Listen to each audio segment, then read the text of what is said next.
इस वीडियो में हम आप सभी के मन का एक कॉमन डाउट कि मेरिट लिस्ट कब आती है, स्टेट मेरिट लिस्ट जो एमपी की है वो कब आएगी।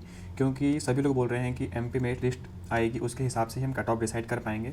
तो ये लिस्ट कब आएगी इसके बारे में ये वीडियो होगा। और ये लिस्ट आने के बाद फिर जो काउंसलिंग की प्रोसेस है वो कैसे काउंसलिंग कराना है, क्या उसकी प्रोसीजर होती है, ये भी हम इस वीडियो में जानने की कोशिश करेंगे। तो वीडियो थोड़ा लंबा हो सकता है, आप वीडियो को ध्यान से देखिए और सारी स्टेप को सुनिए। जनरली क्या होता है कि आप वीडियो थोड़ी देर देखते हैं फिर बंद कर देते हैं, फिर आप कमेंट में पूछते हैं वही चीज़, जबकि वो उसका आंसर उस वीडियो में ही होता है। तो वीडियो को कंप्लीट वॉच करिए जिससे आपके सारे डाउट क्लियर हो जाएंगे। तो जो ऑल इंडिया की काउंसलिंग होती है उसका भी शेड्यूल आ चुका है, तो वो जल्दी ही स्टार्ट हो जाएगी।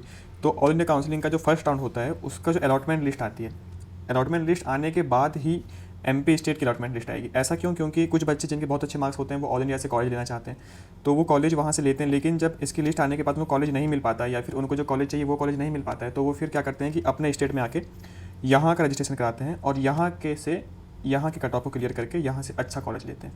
तो इसलिए हमेशा ऑल इंडिया की काउंसलिंग के बाद ही स्टेट की काउंसलिंग स्टार्ट होती है और इसका फर्स्ट राउंड का रिजल्ट ऑल इंडिया के फर्स्ट राउंड के बाद ही आता है। तो ये आपको हमेशा ध्यान रखना है कि कभी भी ऐसा नहीं हुआ कि स्टेट अपना रिजल्ट पहले डिक्लेयर कर दे ऑल इंडिया के फर्स्ट राउंड का। स्टेट हमेशा ऑल इंडिया का के बाद ही अपना रिजल्ट डिक्लेयर करता है। ठीक है, तो आपको क्या समझ में आया कि जो अलॉटमेंट लिस्ट है ऑल इंडिया की उसके बाद ही आपकी अलॉटमेंट लिस्ट आएगी। और अलॉटमेंट लिस्ट फर्स्ट राउंड के आने के पहले आपकी एक मेरिट लिस्ट आती है जिसमें आपकी रैंक लिखी रहेगी कि आपका ये स्टेट है, आपके इस स्टेट में इतनी रैंक है, आपकी कैटेगरी और आपके कितने मार्क्स। तो आई होप आपका ये डाउट क्लियर हो गया होगा कि आपकी स्टेट मेरिट लिस्ट कब आएगी और उसी के बेसिस पे आपका कट ऑफ भी डिसाइड होगा इस ईयर का। अब हम काउंसलिंग की जो भी प्रोसीजर है और कितने स्टेप में काउंसलिंग होती है उसका डीएमई की साइट पे एक डला हुआ है स्कीम, उसको जानने की कोशिश करते हैं और इसे समझाते हैं। तो जब भी काउंसलिंग स्टार्ट होगी वो आपकी mp.dme.mponline.gov.in के पोर्टल पे होगी। तो आपको इसको लगातार देखते रहना है कि कभी कोई अपडेट तो नहीं आया। अब हम देखते हैं कि एक्टिविटी जो कि कैंडिडेट करेगा, मीन्स जो कि कैंडिडेट को अपनी सारी इन्फॉर्मेशन फिल करनी है। तो सबसे पहले जैसे ही काउंसलिंग स्टार्ट होगी आपको अपना एक प्रोफाइल क्रिएट करनी होगी। प्रोफाइल आप कैसे क्रिएट करेंगे? तो उसमें आप अपना रोल नंबर डालेंगे और अपनी डेट ऑफ बर्थ और आप इसके बेसिस पे एक अपना पासवर्ड बनाएंगे। तो आपका रोल नंबर और आपके पासवर्ड से आपकी प्रोफाइल बन जाएगी। उसके बाद आपका रजिस्ट्रेशन होगा। रजिस्ट्रेशन में आपको कुछ बेसिक डिटेल्स लगेगी, आप जो भी रोल नंबर डालेंगे आपकी सारी डिटेल्स खुल के आ जाएगी और कुछ आपको डॉक्यूमेंट्स भी अपलोड करने होंगे जो कि आप करेंगे, जिससे आपका रजिस्ट्रेशन हो जाएगा। और रजिस्ट्रेशन होने के बाद फिर जब सारे बच्चे रजिस्ट्रेशन हो जाएंगे उसके बाद आपकी मेरिट लिस्ट जनरेट होगी। उस मेरिट लिस्ट में सारे बच्चों के नाम होंगे कि इतने बच्चे एमपी से रजिस्ट्रेशन कराए हैं और उनके मार्क्स लिखे होंगे। उस बेसिस पे आपको कॉलेज मिलना डिसाइड होगा। तो जैसे ही आपने रजिस्ट्रेशन करा लिया उसके बाद फिर फर्स्ट राउंड की चॉइस फिलिंग होगी और चॉइस फिलिंग के बाद फिर चॉइस लॉकिंग का टाइम दिया जाएगा कि आप चॉइस फिलिंग करने के साथ साथ चॉइस लॉकिंग करिए। तो चॉइस फिलिंग एक बहुत इंपॉर्टेंट स्टेप होता है जिसमें आपको ये ध्यान रखना है कि हमें किस सीक्वेंस में कॉलेज भरना है। तो इससे रिलेटेड भी वीडियो हमने बनाए हैं, वो भी आप देख सकते हैं, जिससे आपको चॉइस फिलिंग में कोई दिक्कत नहीं होगी। जैसे ही चॉइस फिलिंग और चॉइस लॉकिंग हो गई इसके कुछ दिन के भीतर, मान लीजिए कि 7 डेज़ के अंदर फिर आपका फर्स्ट राउंड का अलॉटमेंट लेटर आ जाएगा, मीन्स फर्स्ट राउंड का रिजल्ट कि कितने बच्चे को फर्स्ट राउंड में कॉलेज मिला और कितने को नहीं मिला। ठीक है, तो ये कॉलेज हो गया। तो जैसे फर्स्ट राउंड में आपको सीट अलॉट हुई, अब 2 केस हो सकते हैं, या तो आपको सीट नहीं मिली हो और दूसरा केस कि आपको सीट मिल गई हो।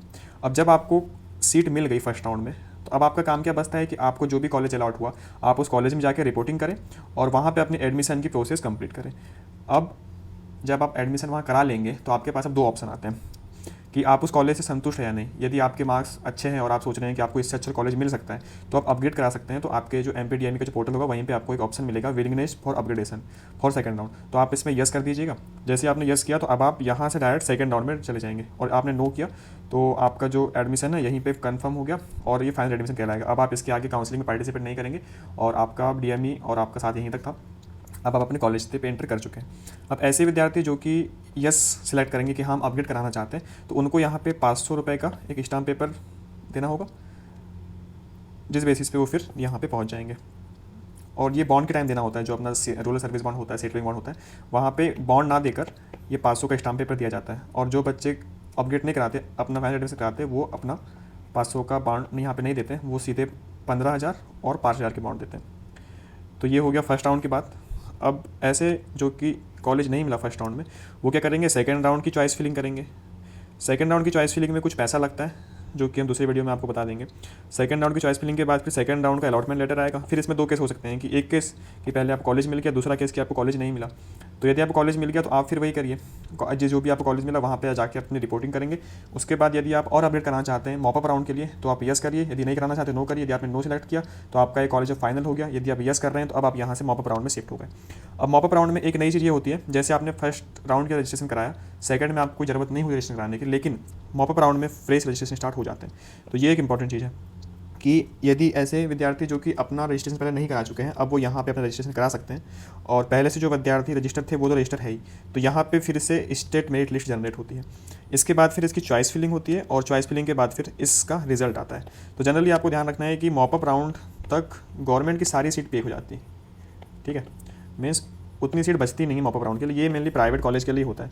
और यदि कभी बची गई तो सिर्फ 2 से 4 सीट ही बच पाती है मॉपअप राउंड में गवर्नमेंट की, प्राइवेट की तो बहुत सारी बची रहती है। तो फिर मॉपअप राउंड का रिजल्ट आएगा।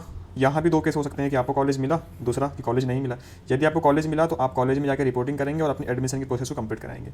यदि और ये आपका फाइनल होगा, इसके बाद कोई भी राउंड नहीं होगा। गवर्नमेंट कॉलेज के लिए तो स्पेशली नहीं होगा। यदि प्राइवेट कॉलेज में सीट बचती है तो वहाँ फिर स्टे वैकेंसी राउंड होता है, लेकिन गवर्नमेंट कॉलेज में मेनली सेकंड राउंड या फिर मॉपअप तक सारी सीट्स पेक हो जाती है। अब सेकंड केस यदि आपको कॉलेज नहीं मिला तो आप वही स्टे वैकेंसी राउंड का वेट करिए या फिर घर जाइए, क्योंकि यहीं तक था सिर्फ मॉपअप राउंड या फिर स्टे वैकेंसी राउंड तक का।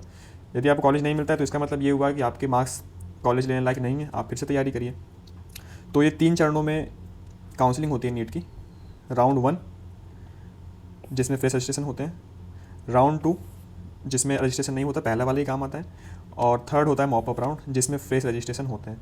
सो आई होप आपको ये रजिस्ट्रेशन और पूरी काउंसलिंग किस किस चरणों में कैसी कैसी होगी वो आपको समझ में आया होगा। यदि आपका कोई भी डाउट है तो आप टेलीग्राम चैनल को ज्वाइन करिए, वहाँ पे पूछिए, और ऐसे ही वीडियो हम आगे भी बनाते रहेंगे। और आपके जो भी डाउट्स हैं आप कमेंट सेक्शन में पूछ सकते हैं कि मुझे ये समझ नहीं आया, तो उसे क्लियर करने का कोशिश किया जाएगा। So thank you so much for watching this video.